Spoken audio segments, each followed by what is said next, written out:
shoulder. So, you know, you got your trainers, and we all need athletic trainers. Trainers, God bless them, I wouldn't want their job. But I used to work with a guy that if I put a kid on a machine, he was great with it, okay? Well, a company came out, competitor came out a couple of years ago with a machine, they called it, and it was nothing but a plate-loaded type machine where you could really do some free weight movements and stuff like that, but some of the, you know, some of the movements were on a track, okay? And I went ahead and I got 3 of them. Brought our trainer in here and said, hey man, look at these machines I got. He's like, oh man, it's great. I said, yeah, look what the kids can do. And the kids were able to do high pulls. They were even able to do front squats on this machine, but it still allowed for them to have some free range of motion, and they had to balance some stuff.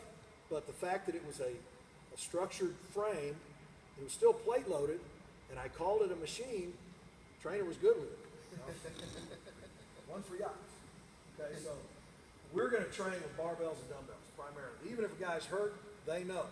If you're, you know, if you got your shoulder's been reconstructed, you got legs, you got your power zone, you got your good arm. You're gonna go to work. So very rarely, you know, if a guy's post-op, you know, 1 week, yeah, he's not gonna come in. As soon as he's secured down with that shoulder, he's gonna be doing something primarily with dumbbell. Because guys, if you work that uninjured area, there's not going to be that much loss in strength, okay? There's not, and it can be done, as long as it's done correctly. But primarily Olympic style lifting, I know that's nothing revolutionary. On the variations that we're going to have a lot of variations in the movement. We are always going to make sure, and I know there's a lot of people who give this lip service out there, but we're going to always work technique before I worry about what the hell goes on the barbell. Okay, we were talking earlier about orientation when the freshmen come in. You guys can help us on the collegiate ranks a great deal by what you teach your guys on this level, guys and girls, okay? Because a lot of times when you come in, stuff has to be retaught, all right? We're going to always emphasize technique over poundages. I would love to we had our convention last week. I'd love to go to our convention and beat my chest and say, I've got all these guys cleaning 300 pounds. I've got all these guys squatting 600 pounds. But if they're not doing it right, we've totally disserviced them, okay? So if I've got a kid that does an offensive, say a defensive lineman, pound for pound, some of your most powerful guys, right? If I got a D lineman, I would rather he do a very nice, clean technique in the power clean with 286 pounds, okay, than I would taking 308, which kids call it 3 blues on each side, a real ugly, dangerous 308-pound clean. It doesn't matter. Okay, again, I haven't done a 1 rep max with our guys. I haven't done a 1 rep max with any team in, again, 10 plus years. As far as our Olympic movements, we're going to go from the power, we're going to go from the floor with the clean, we're going to go from the hang position, we're going to go from the floor with the snatch, and from the hang position with the snatch. We're going to use all sorts, again, down here at the bottom of the middle, we're going to use all sorts of dumbbell and barbell combo lifts. Okay, we're going to do clean high pulls sometimes, especially in season. Guys got wrists, they're sore. You can still do those triple extension movements, okay? You can still do those things during in season. You don't have to catch the barbell, okay? Or you can do it with a dumbbell. They just need to be moving, okay? And I try to get them stronger during the in season, especially the really young guys. But again, it's more the movement patterns at that point than anything else. And getting back to technique, and I was going to hit this today, okay? The age group that you guys have, I mean, I'm envious because you got these kids that are in 7th, 8th, 9th grade, and you can, you know, Doug was talking about it last night. Them understanding these movement patterns and getting these motor patterns down now can help them out so much down the road. I mean, it's incredible what it can do. And I tell people this, and boy, I get a lot of rolling of eyes and stuff like that. My son is 24 years old. My oldest is 24 years old. He got his first barbell when he was 6. Okay? 15-pound bar. I think Bigger, Faster, Stronger still sells it. It's called the Illuminlight bar. Okay? Still got it in my garage. My daughter started out using it as well. She's 19. Okay? But it's a 15-pound bar. And we were in Los Angeles. I was coaching UCLA. And my son was on the back porch. Taught him high pulls first. Taught him snatches. 6 years old. You know? And again, he had his dad's athletic ability, so I knew he needed as much damn help as he could get at that point. And it served him well when he played football, when he played soccer. He didn't, now he does the valley stuff now. He's 24, so he's single. So he's not doing that stuff anymore. But talking about motor patterns, I could bring him in here today and say, Colin, show us a clean. And bam, he hit it just like that. He still know how to do it. It's like riding a bike.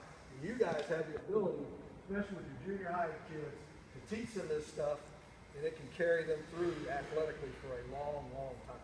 Okay? Don't have to lay on your back to become a better athlete. You got to be on your feet. All right? Far side strength training, again, total body training, dumbbells, barbells. We're working the power zone. We do a lot of weighted abdominal work. Okay, not a lot of high rep work. A lot of med balls, a lot of throws. Okay, we're going to do squat movements. Okay. As far as our movements, again, very, very basic. At the bottom, we'll do back squat. We're going to front squat. We're going to do one-legged step-ups. I don't have it up there, but split-leg squats. A lot of barbell, bent over rows, hypers, reverse hypers, Romanian deadlifts. Good morning. And then our presses are, again, dumbbell or barbell, incline bench, close grip, and a lot of front military press. I use that as an actual core lift. Not a, I don't do military press as a secondary lift. There's one of my workouts, I'll show you the phase of what we're doing, that military is the very first strength lift we do before we do the almighty close grip bench press. Okay? The lifting cycle is general 8 weeks, and hey, Gus, just tell me when I gotta go. When I'm done. As far as time, you just tell me. Okay? As far as our general 8-week cycle, again, beginning on the left. You got about 25 minutes. Okay, appreciate it. 25 left? Gus, 25 left? Yeah. Okay, great. All right, start on the left. 2 warm-up sets, again, when we're talking about our Olympic stuff, right? Generally about 2 warm-up sets, that's all we need, because if you notice, our percentages are lighter, 65 to 75%, 6 to 7 reps per set. Okay, we're gonna go 2 to 3 working sets. Now, a lot of people in the Olympic lifting community will look at those reps and say, 6 to 7 reps in a clean or a snatch? Yes, okay? I'm training football players.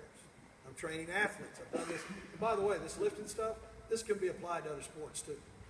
And again, I'm trying to stay off my soapbox, but all these people that think baseball players, basketball players shouldn't be lifting, turn on the TV. Is it tomorrow night? Rockets play? Dwight Howard just didn't come out of the womb like that. Okay? I hope I didn't offend anybody by that, but he didn't. All right? And we talked last night. This is not anything I condone. But why did baseball go through the steroid era? Why? Why did it happen? Why did those guys get so strong? Knock them over the fence, right? Again, not condoning it, but it happened for a reason. Don't give me this BS about, well, they could recover better. Well, I know that. Yeah, they could recover a lot better in that grueling schedule. But that wasn't the only reason. Those guys were getting strong. Okay? So this can be applied to any athlete. Okay, next section down. That's about approximately 3 weeks. So we're in a high rep, high volume phase with our Olympic lifts at this point. And these things are going to kind of mirror each other too. All right, next 3 weeks, approximately. And again, 2 to 3 warm-up sets. Maybe another extra set, because guys need that extra set to warm up. And I give them all from start to finish. They know exactly what poundages they're doing. Okay? 3 to 5 working sets, 4 to 6 reps. Again, I'm keeping the reps pretty high here. Okay?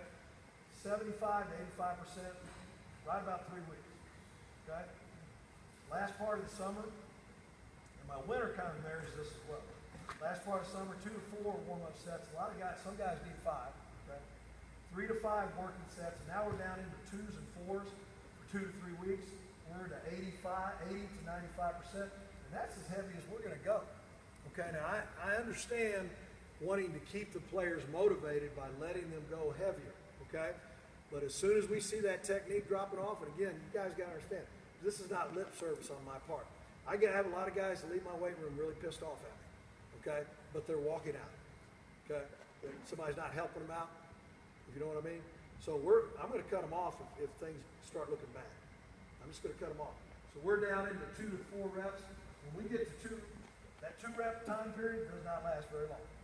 Okay, now there's some days that we do lift lighter and we're doing a lower percentage, and we are doing 2 reps and moving that bar very, very, very, very fast. Okay, but when we're heavy, that 2 rep period does not last very long. It's never more than 2 weeks.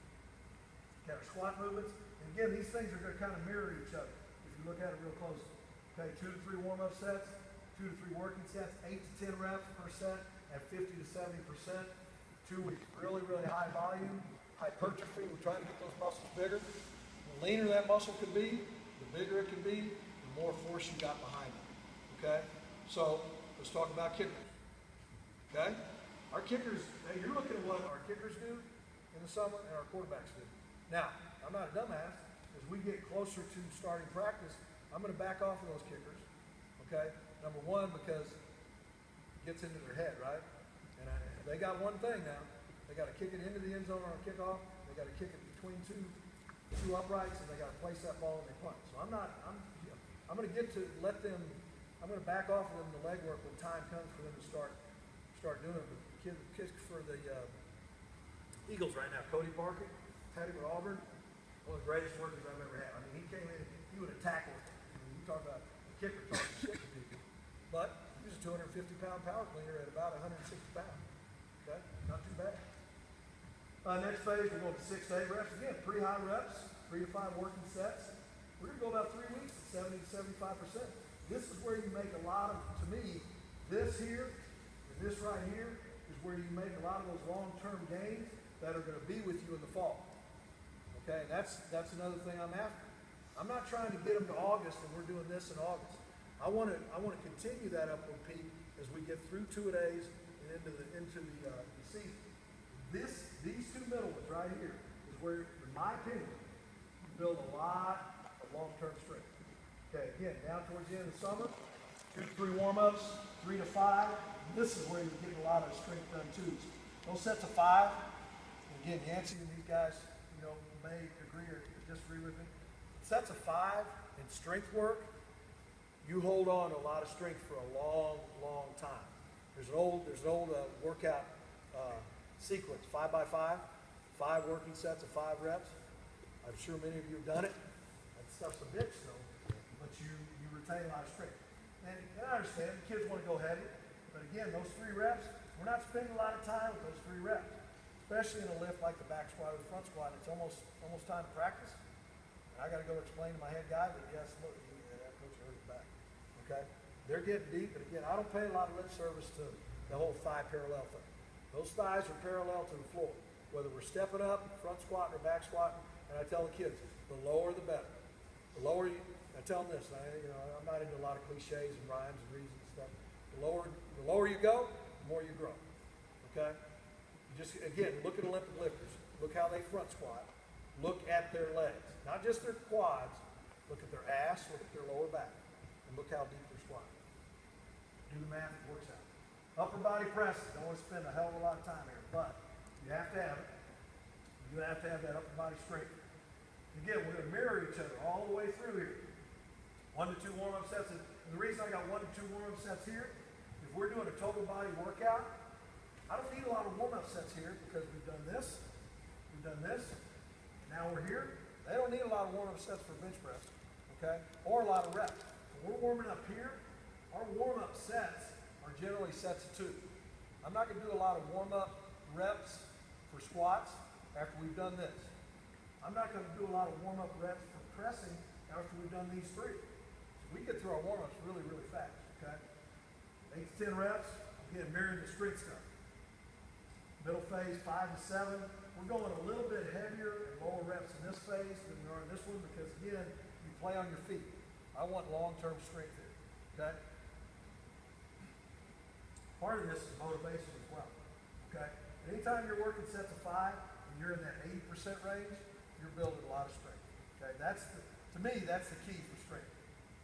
Sets of 5 at 80+%. Okay, then down at the bottom, you got to put that carrot out in front of them at the end of the summer. Again, Yancey, Noel, today, coaches will tell you, by the end of the summer, and you guys too, they're tired of looking at you.